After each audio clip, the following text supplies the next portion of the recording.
It is 4:47 and we're calling a special call meeting for November 7th to order. And I would like to get a motion to approve tonight's agenda. I'd like to make a motion that the agenda, to approve the agenda that is printed. Is there a second? It's been properly motioned by Ms. Donna Harrison to approve tonight's agenda and seconded by Ms. Tanya Bird Robinson. Any questions? All those in favor say aye. Any opposed? Oh, any opposed? Ayes have it, and our agenda has been approved. We do have one board member on the phone, attending by phone, Ms. Edith Jenkins as well. All right, the next item on the agenda is the 2024-25 budget. All right, until you, no, just kidding. I know you could, I know at our last meeting, and I think, the one in September, we were talking about exactly what constitutes the budget that we have. The budget that we passed in the spring to propose to the county commissioners is roughly the same budget that you see right here. The only biggest difference that you're gonna see is that we now know everything that we have with our federal funds, our state funds, and local funds. Because even when you presented that budget back in the spring, we were simply asking the commissioners for the money. And so now we have all of it. And LBAS, as you know, we were delayed with it along with 25 other school districts, but it's up and running.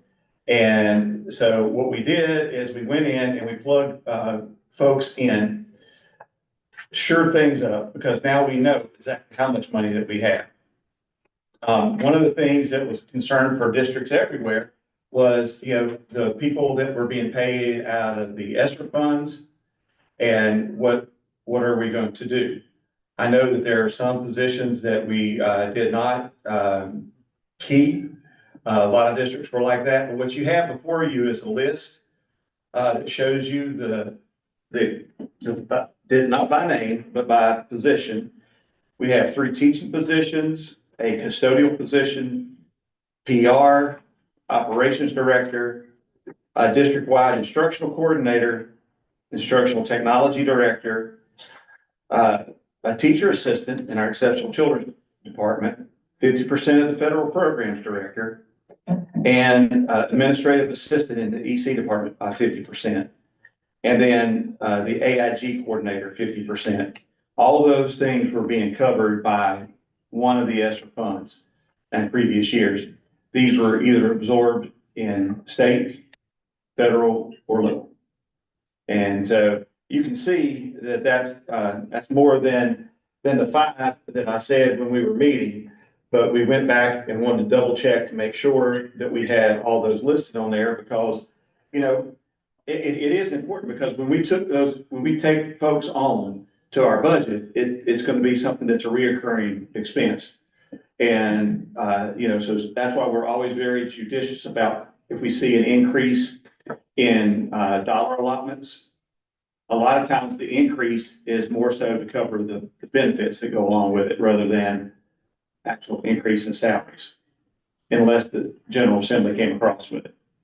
And then, and the same thing goes with federal. The state board would then allocate based on those raises to us.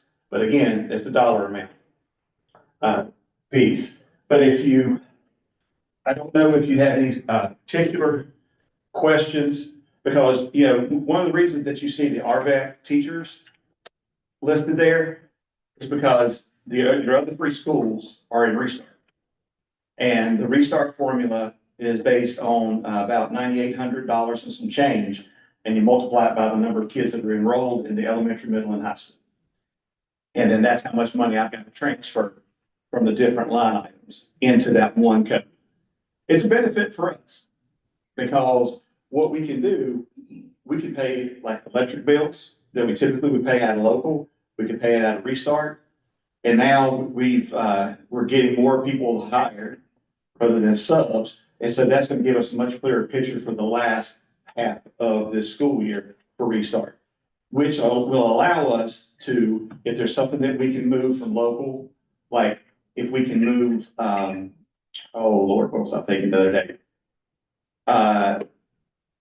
If there was a way to to move some of the electrical and gas bills and transfer it over into Restart, then paying for the RVET teachers are gonna be less.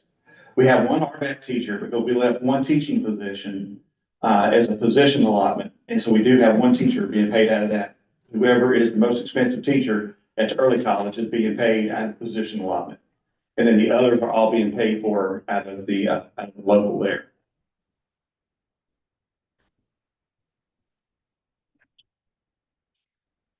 Our current expense, we made it balanced. One thing that we did do differently than last year is that we, the fund balance, appropriated, we have $189,992.40 that's being appropriated to balance the budget. That's for a worst case scenario, piece. Last year, it was $715,000. So we have been able to cut back and trim things up so that we're not heavily dependent on that, because you remember our fund balance is just a hair over $1 million, and that's it. Let's see. And then capital outlay kind of speaks for itself.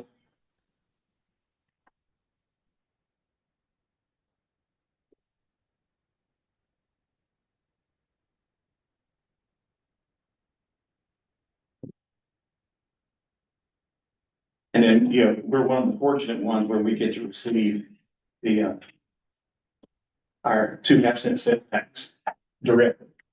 A lot of school districts have to go to their commissioners and ask. So.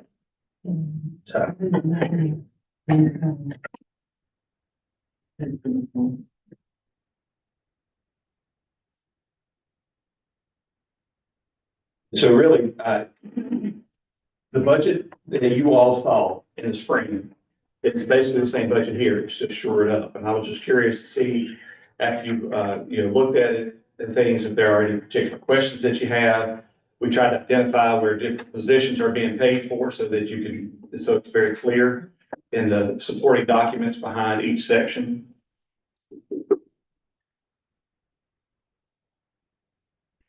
Does anyone have any questions? I do, because I didn't have. Yeah, I'll go through it, but I do have 3 questions that I can ask. One was, I know there was, a question about bonuses, Christmas bonuses for all of our staff. Were we able to work that into our budget? No, ma'am. Nothing? Well, I mean, I wouldn't say nothing. I mean, if you're thinking about what we've been able to do in the past, Right. No. Right, and I understand not Yeah. that much, but I'm just saying something for our staff, even if it's a couple $100. I mean, it's better than, no, I know that we can't do what we did before when we had the. I mean, what we did is we consulted also with our auditors and tried to look and see exactly where we are with our money. And that was another reason I wanted to show you this, because if you started totaling up those salaries for those positions, that's going into some of these places that you have, because the lion's share of the bonuses would be coming from local funds. Right. I wouldn't be able to pay for it from the others. Right. I mean, we can talk to Dale, but I'll be honest with you, he's really, kind of in line with what I'm looking at, is to be very cautious, because we paid for salaries for July, August, and September at Esther. And so next year, we're gonna have a belly bump. We had the cliff this year, but then everybody, you're really gonna know where we are next year, because we're gonna be, because basically you're paying for salaries for 9 months at a local this year rather than 12. Next year it's gonna be 12. I understand where you're coming from, and, I was thinking if there was anything that we could do, maybe a gift card, something like that. I mean, I've seen other districts do that. I mean, we definitely want to do something We can do to say that we something. appreciate everybody who's working here. And especially this year, coming out of low performance, Yeah. our whole, all staff, it took everybody to make the Saturday, so if we can do something that would be good. Mhm. If we can look at that. Yes, ma'am. Another thing that, I asked about was the bus driver's reimbursement. If we could look at that to see what was the max now. I know a couple of years ago, we had a conversation with someone at EPI, in transportation. Mhm. And do you have that information? Do we have that information? I don't have that information, but I think, if I'm not mistaken, we're 100% reimbursed. Okay, but what is the rate? Do we know? She's talking about the hourly, the max rate. Right. Oh, you're talking about the driver's pay? Yes, yes, that's what I'm talking about. If we don't have it, is that something we can bring for the next meeting? For the Yeah, board that'd be meeting? fine. Yes, ma'am. And then, Because I've been trying to, when I go in and look at the mini budget bill that was passed, I couldn't find it explicit in there about bus drivers. So when I asked around to some other districts, they're a little bit all over the place. okay, I know that's somebody that, Ms. Campbell, you had that person call He in. retired, Steve Beecham, he retired. Yes. Yeah. And Kathy and I just had that conversation today. Okay. We just made a note over here. Okay, because that was what I was talking about in the last board meeting, if we could see what that rate is, because I'm hearing something different too. I've heard 25 for like the senior ones, Oh, yeah. Yeah. like max, but I mean, we're getting reimbursed $25, and of course, then we'll look at, for our, you know, the people, look at seniority. So that's something that we can get half of the meeting, that would be great.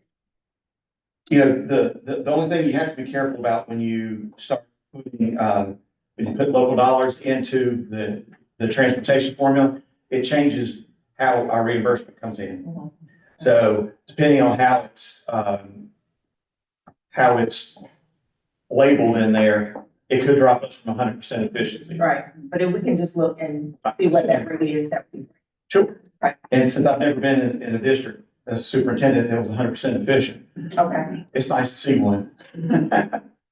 And my last question was,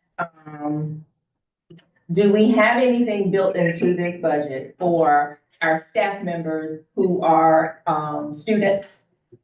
I know that there was a time where we would reimburse, was it 1,000 a year or 1,000 per? It's 1,000 a year, and that we do, but that's in Title II. Okay, It's $1,000 per school year, right, is for any school, any staff member that's in school. as long as it's related to their certification. Okay. Yeah. So, Yeah, if it's one they're getting, or if they're getting a degree that's in that same area. right. Yeah. Right, as long as it was a C or above, I think it's what it was. Yeah. And if you turn in your grades. So it's in Title II. Okay, And we still have that there, and we didn't use all of it last year. okay, great. So, we have some people here in Yeah. school. It is important to do that. I have a question. Up here, it says one custodial position. What was that position? I mean, it was big. So I thought all of it was local. Mm-mm. So when did we add one? When Esther first came around, I'm sorry, guys. You're, When Esther first came around, they built in, at that time, I think, when Esther came in, it was maybe 2 or 3 built into the budget, but they only hired one of them, and it was one that came in, they were a child nutrition worker, and then they came into the maintenance department. Okay. But everybody else is coming out. And well, now everybody's out of local, but that one was in Esther, because we built in, when the plan was originally written, we built in to have 3 maintenance workers. We was trying to have maintenance workers, technicians and all that, but we only ended up hiring 1 maintenance worker. So that was considered custodial. Well, we call. well, for this, because of the, it doesn't have certification, like carpenter or electrician. So that's Yeah. where, Okay. So, but the person, that position, they were still offered other employment, or they're being Well, paid. they've been paid out of local now. Okay. yeah. Everybody is. Right. Yeah, Yeah, over. Esther's They're gone. Yeah. Right, completely. So, okay. All right, okay. And we were able to fit everybody into the budget for this year. As Dr. Sharper said, you were able to pay some people through ESSER funds through September. Mhm. So when the budget, we was building the budget, we only had to calculate those salaries at 9 months. So that's why the fund balance that's been allocated is low as it is. Because next year you're gonna hit that clip ball, where you're gonna have less Title I money and everything, so you're gonna have to put more people into your local budget. Okay. So it's a possibility that we may have to look at, right, next year. I mean, I don't just forget about you. I'm just saying, so that we can keep our head above water. Yeah. yeah, well, I mean, Possibility. for me personally, the 16 years in the Piedmont district that I was in, never got an increase in our current expense. And when other people were laying folks off, I never had to lay anybody off those 16 years. There's always a way to find it through attrition, Mhm. and you give people options. And sometimes folks, if they choose to take the option, then they can. But if they choose not to, then they make that choice and not the district. But yes, that's definitely something that we're gonna be really gonna have to evaluate, just like we were looking at some of the programs and things, at the beginning of the summertime. We're gonna go back through, I think, and really, as we're beginning to do our strategic plan for the next 5 years, really start looking at what are the things that are really being effective in terms Exactly, of helping the kids. right. And it may make some folks uncomfortable, at times, but I personally will try to do everything I possibly can, that if there's an alternate for them to be able to fill the position, that this is it. Mhm. And they'll know way ahead of time. It's not like we're gonna spring it. So, yeah, that's not fair. I mean, that's not how I want to be treated. That's right. And to add to that, Dr. Sharpwell, Ms. Bergeron, you asked them a question earlier about bonuses. We took all of that into consideration in building it, but then our mindset started thinking, you're building a new school. What if something happens where the funds that you have for the new school doesn't cover that cost? Like, you had incidents at the beginning of the year, like the different permits and all that, that we thought it can be sent to the county, but they couldn't, so that had to come out of your local budget. So you know, you gotta kind of think ahead. I always think about what Dr. Cotton used to say, be proactive versus reactive, and that's what, you know, in talking, I shared that with him as well. You know, let's see what happens as we're building the school. Because if a bill comes up that the county said, no, this is not part of that money, come up. It may be something with technology. If you recall, when we built that middle school, we had to take stuff off of the list because there wasn't enough money. You remember we had that punch list for that middle school? You remember that punch list? Yes, it was. We had a punch list. I was on the board. It was a punch list that thing. She wasn't. Okay, well, it was a punch list with the middle school that the money that the county gave didn't cover those things. Yeah. Or, and so now, if let's say, even with technology, let's just say it was built in there that it will be covered, but it may come up and say, no, technology can't cover all the wiring that you gotta do. So now you gotta find money to cover that wiring. So we don't have any cushion with that money for building our school. After everything, I'm just thinking about, do we have, since you brought that up, now I'm asking. Yes. We have, okay, Mhm. okay. you're supposed to You say. got, hey, yeah, look, I told myself no for 3 months, okay? But no, I mean, we got owner's contingency, which is about $1 million. And I know that sounds like a whole lot of money, but, you know, looking at furniture, you know, evaluating it, and there's probably gonna be some alternates there that people are gonna want to have, and it's gonna cost some more. The other piece too is, I'm praying, I'm not gonna say what car is gonna be under the school, but hopefully it's just dirt. If it's just dirt, you're probably talking about $200,000 to $300,000 in savings. And depending on where they're getting the dirt to bring it in. That's, honest to goodness, the site prep, that is the most expensive piece of the bid, is bringing the dirt in because we're far away. You would think there's plenty of dirt all the way around. But the people that are gonna bring it in are bringing it in from around. Yes, ma'am, you here? I think it-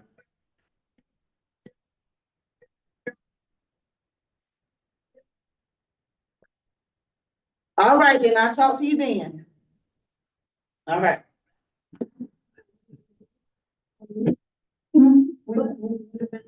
Oh, yes, don't have it done. We need to have. Hey, can we continue? But we don't have enough people, just keep it on the phone. You got people, keep it on the phone, she got to stay on the phone. You call She's down at 2 bars.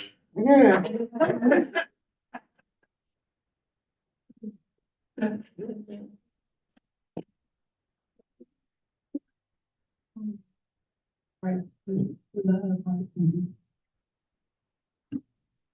Yeah.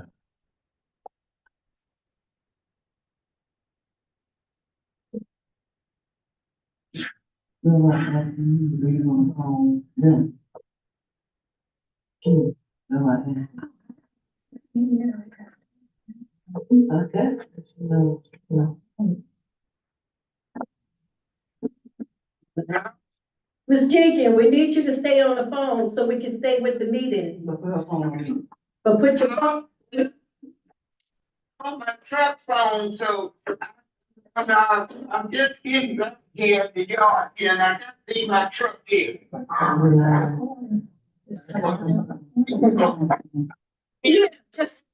just stay on the phone, that's all, you don't need to get your packet, just stay on the phone. Okay. But put it on mute, mute. Okay. I mean, you can still talk, but just have your phone on, but you got to stay on the meeting. Oh, Okay.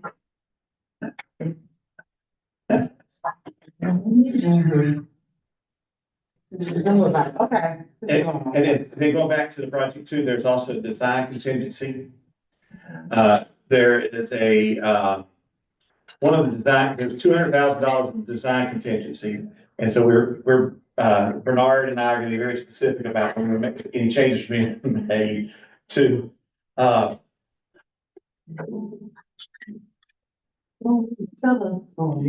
No, she don't have I'll a put it on mute. You can turn it on. If you put it, she can hear. Yeah, that's fine. Let's turn your valve. You can turn your volume on.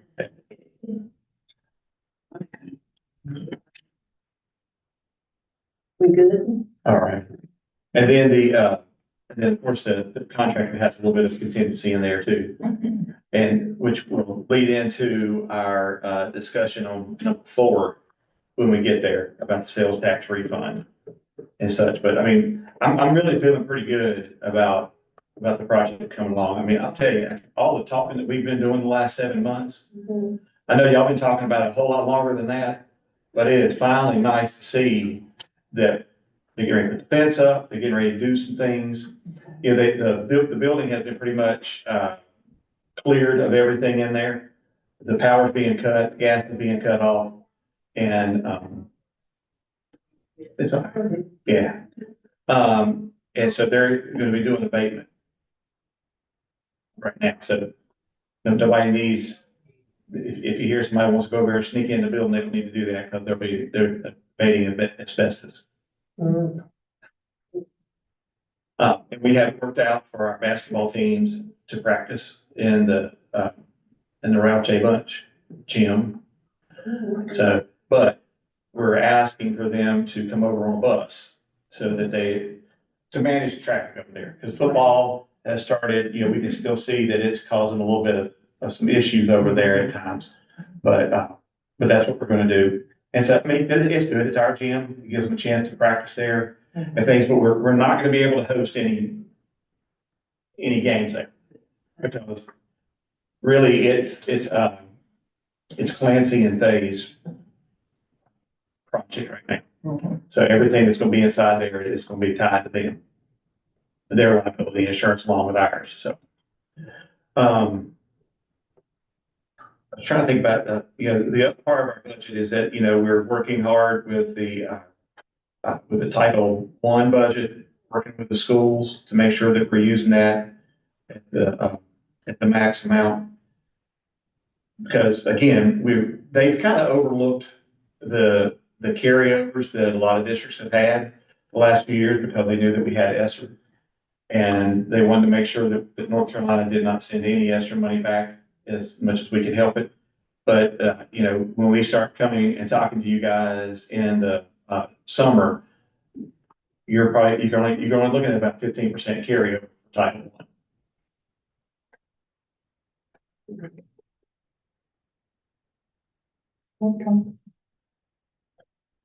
Any other questions from anyone? If not, we'll move on to the next item on the agenda, which is sales tax refund. Dr. Shotwell? Yes. Excuse me, transportation. And that was, something that Ms. Kimberly Robinson added on to the agenda at our last board meeting, so. She's been worried about some of the stories that have been happening with, where buses have been involved, where parents have gotten on the school buses. Just talking about bus safety in general. And we did talk about last meeting about looking into getting radios and a base station at each of the, two schools, and cameras, more cameras. Because we have them on the bus already. Okay. And then I'm trying to think, and we do evacuation drills for our elementary school kids on there, and then I think we do it once a year for middle and high school kids. And it's been working out great at the middle school bus. They'll drop off the kids in the front, then they'll drive around the back, drop off the high school kids. Because first day of school, I was kind of confused. I'm like, why is the bus going through the same loop with the parents? But then it makes perfect sense. And it really is working. But that's really all I have about transportation right now. Okay. I mean, other than going back and looking in to see exactly where the rates are for our bus drivers, because we do appreciate them very, very much.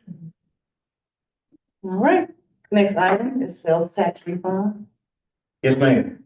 I had the pleasure of driving up on Monday and speaking with our board of commissioners about the sales tax refund. You know, on October the 7th, they approved our agreement, with the contingency that we would split the refund, 50-50 with one another. And so the sales was there with me, and we went in and we were, my point of it was I was asking for an increase.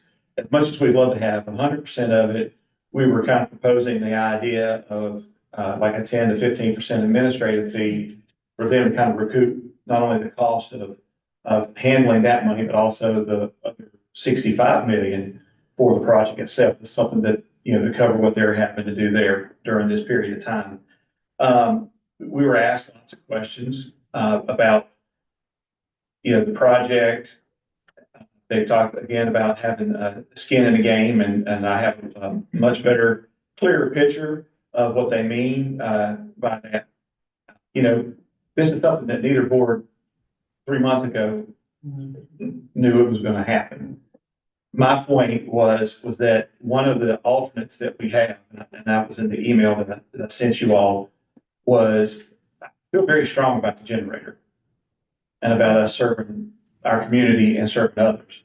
And we had a meeting, and this does relate, I promise you, it does relate to number 4. You're saying Shotwell's going all the way around the world now. But we had a generator meeting on Friday morning, and to talk about what the options are out there. And what we came to was that let's have a 125 kilowatt generator on there. That's roughly about $115,000 to $130,000. And that will keep the freezer and the walk-in cooler and the kitchen working. And then it keeps emergency services. So it'll keep the phone line going for fire and burglar. But that's it. So, but when we talk about doing something that runs the whole entire school, we're talking about a gigantic generator. And then using it maybe once a decade in full-blown mode, it's not worth the money. Alternative to that is a switch that will be installed beside the 125 kilowatt generator, where you could rent a 600 watt generator. It's basically a transfer truck. It's that size. Gregory Poole sells those cat dealer. They rent them out to people. Some state governments, some local governments have those. You could come in, plug that up in the time of need, and it would run the entire school. No hitch, no nothing. So I think that's more prudent. The switch, however, we're still working on numbers, but it could be anywhere from $250,000. But, I've spoken with Dr. Elliott here, and their kitchen can't do. And this is what I shared with commissioners too. I mean, we can feed 1,000 people an hour if we need to. And then we have places for people to be able to sleep in both gyms. And you just have everything together. The other piece of that too is that I was also asking for lights for our boys and girls that play baseball and softball. Because I think they deserve to be able to play under the lights. We go to Northampton High School and they have lights. Our kids should have lights too. And so we're working on getting a more concrete number on that. But some of the items that I shared on that list with the commissioners are things that are going to have to take some lead time. The generator is almost 18 months lead time. When I left that meeting, they asked me if your machines. I got you. Thank you. Yes, ma'am. All right, there we go.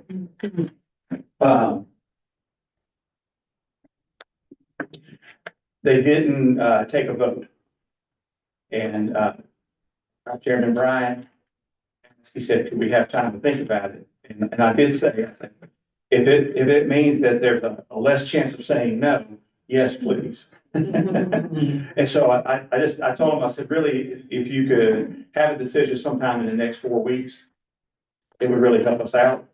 I'm going to be meeting with some folks from the county to go back over again to kind of see maybe where we can land on there. So I feel like if we can get more than 50%, then that's a win-win. Because ultimately, all that money, I feel like we roll right back into this project.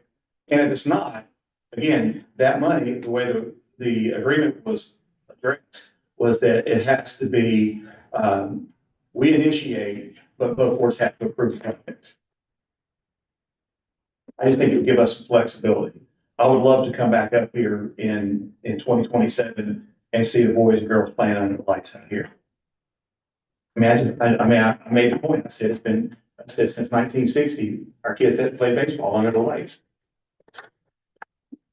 And so when they go someplace else, that's new for them. The other thing I also mentioned was that it's an economic development piece. Travel basketball, travel softball, travel baseball. We would have a field for each of those, and then we'd have 2 gyms that are being used for travel basketball, which is a revenue for us and definitely an economic boom for the area, because I've been on those travel basketball circuits. And I know how much money we have to pay to get in there, and I see people spending lots of money. And so it's a boom for that area. But I feel good that we could come to a good conclusion on that. If there's any suggestions about, I'm not asking y'all to necessarily vote, because I don't want to put a line in the sand. I'd rather kind of see where they are and then bring it back. Yes. Right. Thank you so much, Dr. Shotwell. The next item on the agenda is the NCSBA voting delegates, and we are going to take action on that. Each of you, Yes, ma'am. all board members received an email from not Dr. Shotwell, from Ms. Deborah Jenkins in regards to the delegates, selecting delegates. And we do have a conference that's coming up in the next few weeks down in Greensboro. And tomorrow is the deadline to submit who will be the delegates for our district. If we don't present anyone, then we won't have any right to vote down there. There's another state board conference. So I want to know who was interested, if anyone, was interested tonight, in representing Weldon City Schools as a delegate at the state board conference. It's a big one this year because y'all are gonna be setting the legislative agenda for the next 2 years. Yes. So, I really do need. well, no, we don't need four, we can have up to four. And then we can have alternates. If you don't want to be a delegate, you can also, opt out to become an alternate. It's a huge room. Mhm. And when they do the voting, everybody has a clicker. And so it's not, so you're not having to stand up, or put your hands up when you're in favor or against something. Mm-hmm. But you'll get some lively discussions from some of your colleagues from I across the did it one state. time, let somebody else do it while he did. Oh, okay. This is the alternate. Cause we used to swap every year, one do 1 year, some do the. Okay, Ms. Mr. Robinson. Are you attending? Absolutely. Would you be interested in becoming a delegate or being a delegate? Okay, whatever to support. All right, and so will I, Ms. Jenkins, so just name the three of us. Or, and I don't know, because we don't have the other two board members here, Ms. Kimberly Robinson or Mr. Lee Sykes, they're not present tonight. Okay. So, All three of me delegate. yes.